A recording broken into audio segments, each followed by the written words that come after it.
നമസ്കാരം. ക്ലാസ് റൂമിൻ്റെ ഒരു പുതിയ വീഡിയോയിലേക്ക് സ്വാഗതം.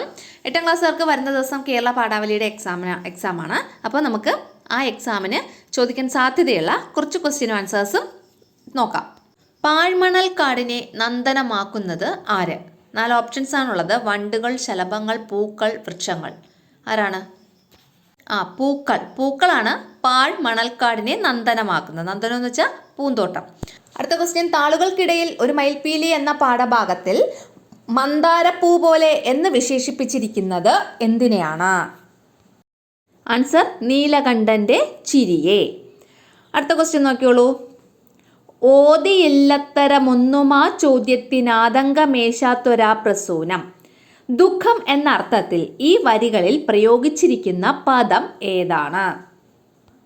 ആൻസർ ആതങ്കം. എന്താണ് ആതങ്കം? ആതങ്കം എന്ന വാക്കിന്റെ അർത്ഥം ദുഃഖം.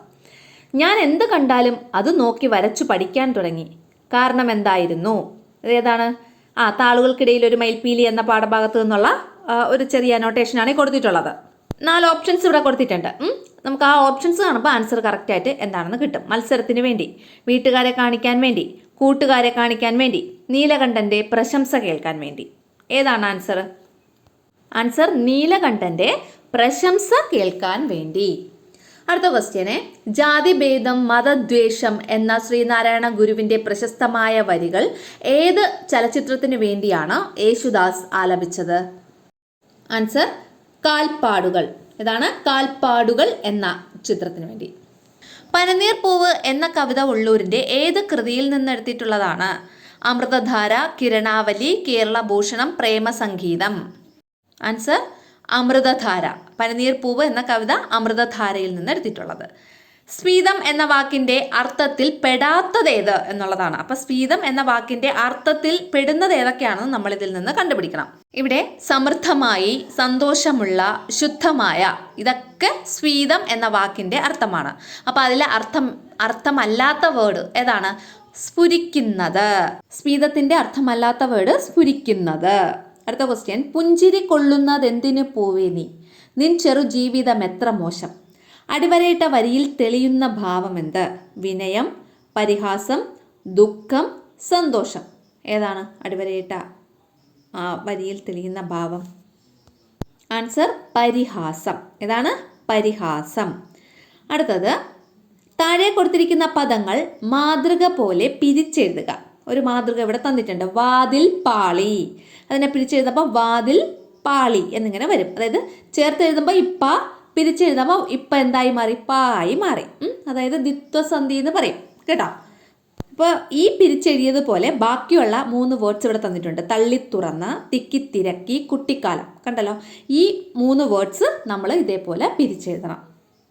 ഒന്നാമത്തത് തള്ളിത്തുറന്ന്. എങ്ങനെയാ പിരിച്ചെഴുതാനുള്ളത്?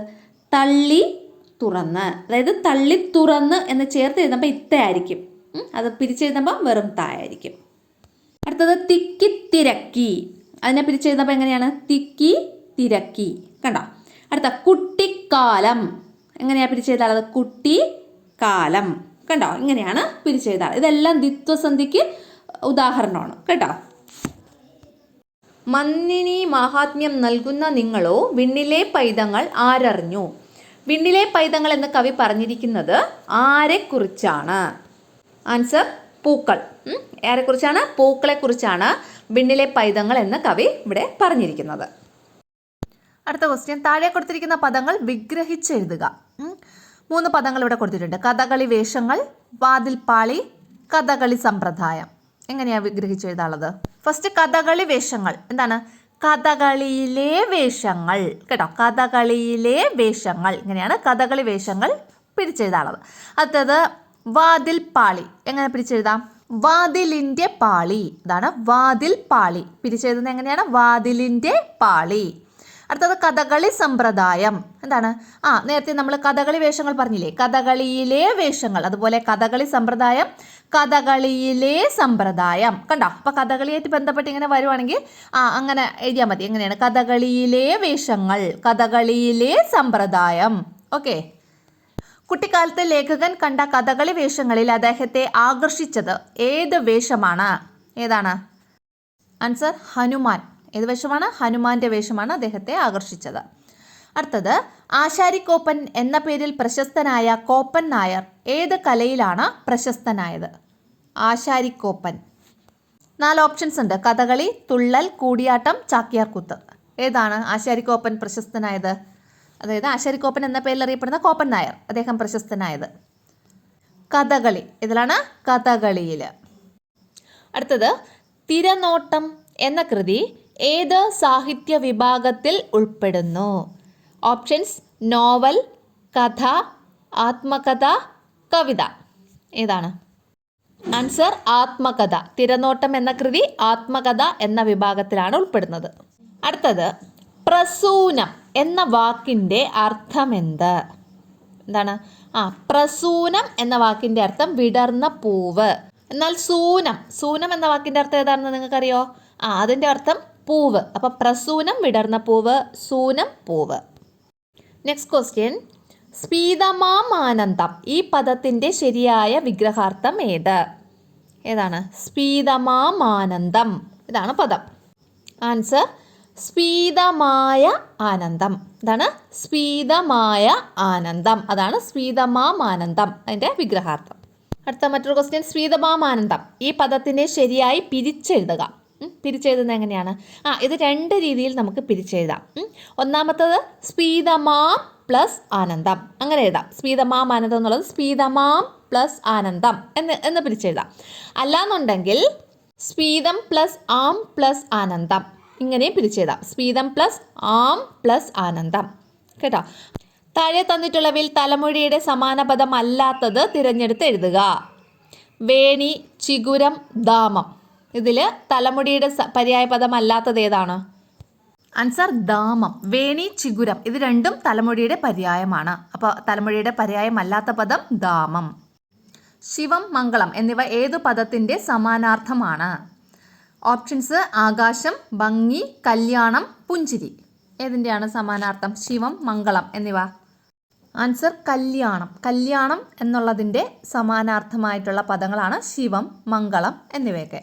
പിന്നെ വിവാഹം, ഇതൊക്കെ. കേട്ടോ? അടുത്ത ക്വസ്റ്റ്യൻ, മാൺപഴും എന്ന വാക്കിൻ്റെ അർത്ഥം എന്താണ്? മാൺപഴും ഭംഗിയുള്ള എന്നതാണ് മാൺപഴും എന്ന വാക്കിൻ്റെ അർത്ഥം. അടുത്ത ക്വസ്റ്റ്യൻ നോക്കിയോളൂ. നിങ്ങൾക്ക് കൂപ്പുകൈ. ആർക്കാണ് കവി കൂപ്പുകൈ നൽകുന്നത്? പൂക്കൾക്ക്. ആർക്കാണ്? പൂക്കൾക്കാണ് കവി കൂപ്പുകൈ നൽകുന്നത്. അടുത്ത ക്വസ്റ്റ്യൻ, പ്രകാശമാനം എന്ന വാക്കിൻ്റെ അർത്ഥം എന്താണ്? പ്രകാശം നിറഞ്ഞത്. ഏതൊരു എന്ന പദം പിരിച്ചെഴുതുക. എങ്ങനെയാണ് പിരിച്ചെഴുതുന്നത്? ഏത് ഒരു. എങ്ങനെയാണ്? ഏത് ഒരു. ഇങ്ങനെയാണ് ഏതൊരു പദം പിടിച്ചെഴുതുന്നത്. അടുത്തത്, അത്രയധികം കുട്ടികളും ക്ലാസ്സുകളുമുള്ള നെടുങ്കൻ സ്കൂളിൽ നീലകണ്ഠൻ പെരുമഴയത്തെ ഒരു തുള്ളി പോലെ. ഇവിടെ ഇങ്ങനെ ചിന്തിച്ചത് ആരാണ് ഇങ്ങനെ ചിന്തിച്ചത്? അനുതാര. ആരാണ്? അനുതാരയാണ് ഇങ്ങനെ ചിന്തിച്ചത്. താഴെ പറയുന്ന പദങ്ങൾ വിഗ്രഹിച്ചെഴുതുക. പദങ്ങൾ ഇതൊക്കെയാണ്: ലോകവിരക്തൻ, സാബല്യം, മനോഹരാലാപനം. ഒന്നാമത്തെ ലോകവിരക്തൻ. അതിനെങ്ങനെയാണ് വിഗ്രഹിച്ചെഴുതുന്നത്? ലോകത്തോട് വിരക്തി തോന്നിയവൻ. ലോകത്തോട് വിരക്തി തോന്നിയവൻ ആരാണോ അതാണ് ലോകവിരക്തൻ. ഒറ്റപ്പദം എഴുതാനും ഇത് ഉപയോഗിക്കാം. കേട്ടോ? അടുത്തത്, സാഫല്യം. എന്താണ് സാഫല്യം? എങ്ങനെയാണ് വിഗ്രഹിച്ചെഴുതുന്നത്? ഫലത്തോട് കൂടിയത്. അതാണ് സാഫല്യം. ഫലത്തോട് കൂടിയത് സാഫല്യം. അടുത്തത്, മനോഹരാലാപനം. എന്താണ്? മനോഹരമായ ആലാപനം. അതാണ് മനോഹരാലാപനം. കേട്ടോ? മനോഹരമായ ആലാപനം. നെക്സ്റ്റ്, ആധുനിക കവിത്രയത്തിൽ ഉജ്ജ്വല ശബ്ദാഠ്യൻ എന്നറിയപ്പെടുന്ന കവി ആര്? Answer: Ulloor S Parameswara Iyer. അപ്പോൾ എല്ലാവരും നന്നായിട്ട് എക്സാം എഴുതുക. നന്നായിട്ട് ആ യൂണിറ്റ് ഉണ്ടല്ലോ, നമ്മുടെ പാഠഭാഗം നന്നായിട്ട് വായിക്കുക. ആ പാഠഭാഗം വായിച്ചാൽ മാത്രമേ അതിൽ നിന്ന് വരുന്ന ഏത് ടൈപ്പ് ക്വസ്റ്റ്യൻസും നമുക്ക് അറ്റൻഡ് ചെയ്യാൻ പറ്റുള്ളൂ. ഇപ്പോൾ നമുക്കിങ്ങനെ വിശദീകരണം, അതായത് 3 മാർക്കിൻ്റെയും 5 മാർക്കിൻ്റെയും 7 മാർക്കിൻ്റെയും ഒക്കെ ക്വസ്റ്റ്യൻസ് വരില്ലേ? അപ്പോൾ അതൊക്കെ നമുക്ക് കറക്റ്റായിട്ട് എഴുതണമെങ്കിൽ പാഠഭാഗം നമ്മൾ വിശദമായിട്ട് വായിക്കണം. അപ്പോൾ നന്നായിട്ട് പാഠഭാഗം വായിക്കുക. എന്നിട്ട് നിങ്ങൾ നല്ല രീതിയിൽ എക്സാം എഴുതുക. എല്ലാവർക്കും വിജയാശംസകൾ.